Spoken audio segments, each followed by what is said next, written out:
दोस्तों, आज हम आपको हिजबुल्लाह के उस खौफनाक रूप के बारे में बताने जा रहे हैं जिसने इजराइल की रातों की नींद और दिन का चयन छीन लिया है। क्यों इजराइल हिजबुल्लाह जैसी छोटी पार्टी से डर रहा है? ऐसे कौन से हमले किए हैं हिजबुल्लाह ने जो इजराइल को भारी नुकसान का सामना करना पड़ रहा है? आखिर इस जंग में हिजबुल्लाह की ताकत कौन सा देश बना हुआ है? आखिर कब तक यह जंग खत्म होगी? दोस्तों, आप सब जानते हैं कि हमास और फिलिस्तीन के बीच जो लड़ाई है अब उसने एक भयंकर रूप ले लिया है और यह युद्ध लगातार थमने के बजाय बढ़ता ही जा रहा है।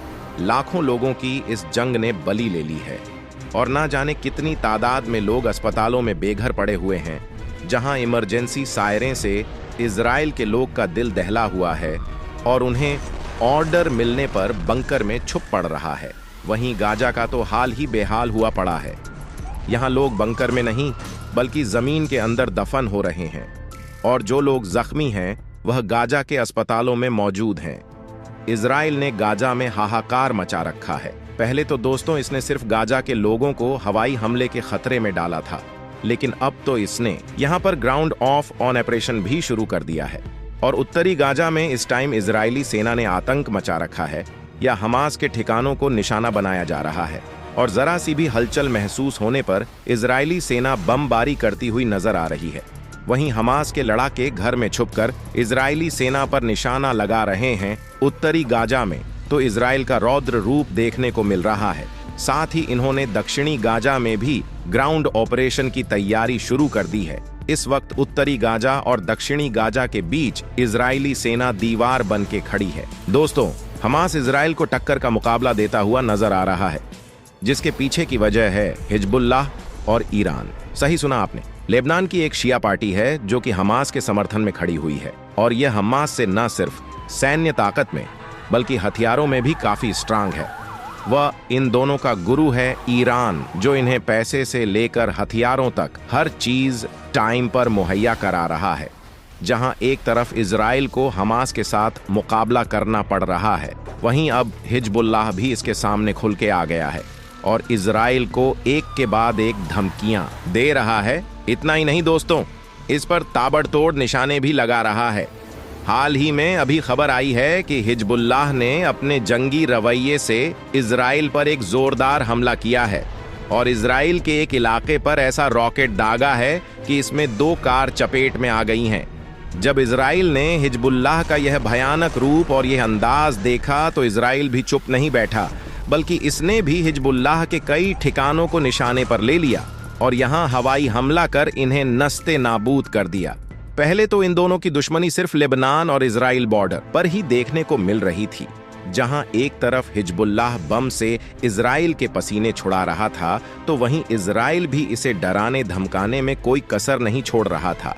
लेकिन अब यह जंग बॉर्डर से निकलकर दोनों देशों के अंदर तक घुस चुकी है और अब इस जंग के बीच आने वाले मासूम लोगों को भी अपना शिकार बनाया जा रहा है। हिजबुल्लाह ने इजराइल को खत्म करने के लिए 3 से 4 बड़े हमले किए हैं।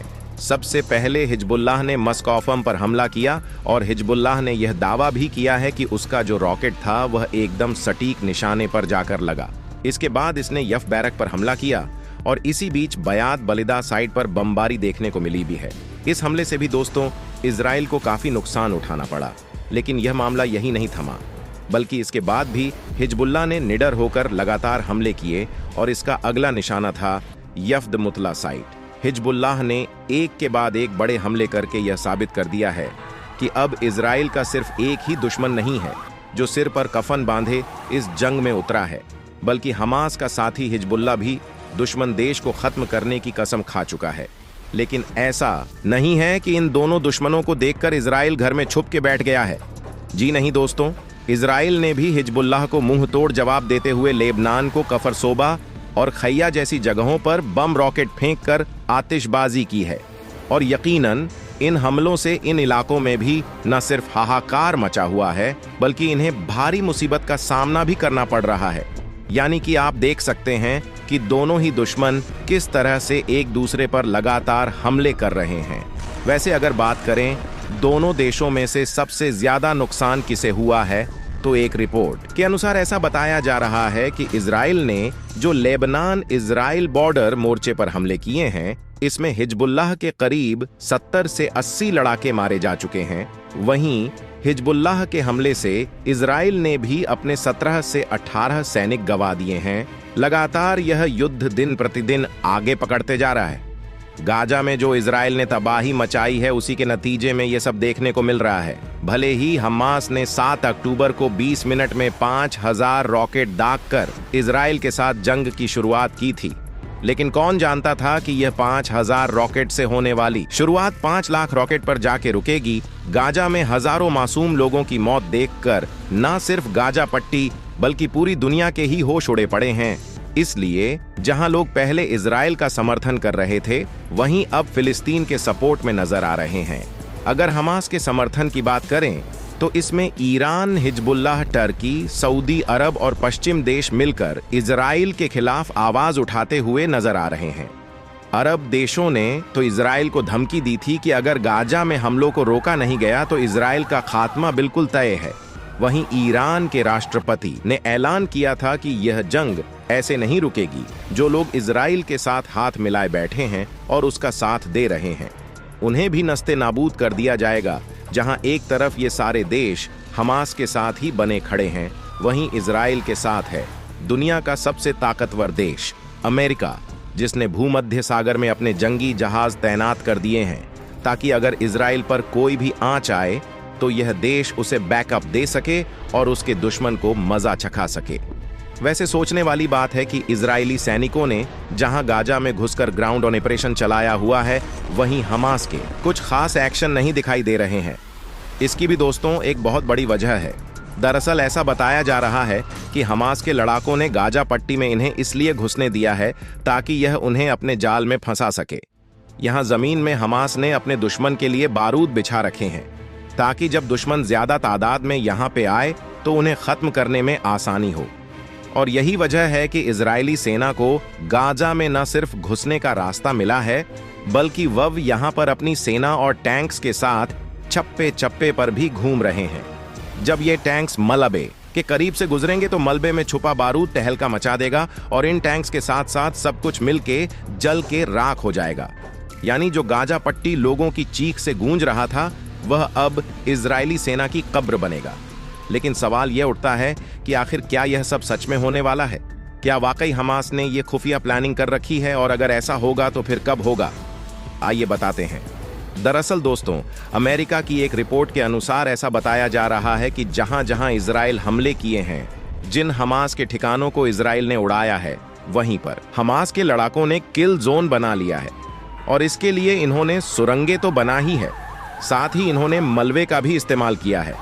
आप तो जानते ही हैं किस वक्त गाजा में अगर कुछ बचा है तो वह सिर्फ और सिर्फ टूटी इमारतें हैं, धराशायी हुई बिल्डिंग से और दबे कुचले लोग हैं। इसके अलावा गाजा में कुछ भी मौजूद नहीं है। भले ही जमीन के ऊपर कुछ नजर आ रहा है, लेकिन जमीन के नीचे बहुत से राज दफन है। जैसे सबसे पहले नंबर पे आती है दोस्तों यहाँ की सुरंगें। जी हाँ, अब तक हमास के लड़ाके इन्हीं सुरंगों का इस्तेमाल करते आए हैं। जब ये इजराइल पर हमला करते हैं तो तुरंत ही एक्शन लेने के बाद इन सुरंगों में आकर छुप जाते हैं, और इसी वजह से यह अब तक जिंदा है। ऐसा बताया जाता है कि इन सुरंगों में ही इनके हथियार, ड्रोन, मिसाइल्स वगैरह सब मौजूद है। इसके अलावा हमास को हिजबुल्लाह से भी सपोर्ट मिल रहा है और ईरान भी इसके साथ खड़ा है। तभी तो 5 महीना बीत जाने के बाद भी यह छोटी सी पार्टी इजराइल जैसे देश का सामना कर रही है। इजराइल के प्रधानमंत्री बेंजामिन नेतन्याहू ने दावा किया था कि अगर हमास या पर हिजबुल्लाह को ईरान का समर्थन ना मिले, अगर यह देश इन्हें हथियार मुहैया ना कराए, तो हमास इतने दिनों तक इजराइल का सामना नहीं कर सकता है। पर ईरान भी इस टाइम जिद पे अड़ा हुआ है कि फिलिस्तीन इजराइल के सामने कभी भी नहीं झुकेगा, और ना ही ईरान उसे झुकने देगा। जबकि इजराइल की साजिश है कि हमास को मार गिराकर यहाँ पर वह अपना कब्जा जमा ले और इस गाजा पट्टी को, पूरे फिलिस्तीन को इजराइल के साथ ही मिलाकर उसे अपना हिस्सा बना ले, जो कि ईरान, हमास, हिजबुल्लाह, हूती संगठन और अरब देश कभी भी होने नहीं देंगे। वैसे दोस्तों, आपको क्या लगता है आगे इस जंग में क्या होने वाला है? हमें अपनी राय कमेंट बॉक्स में जरूर बताएं। साथ ही वीडियो की इंफॉर्मेशन पसंद आई हो तो लाइक करें, शेयर करें, चैनल को सब्सक्राइब करके बेल आइकन को प्रेस करना ना भूलें।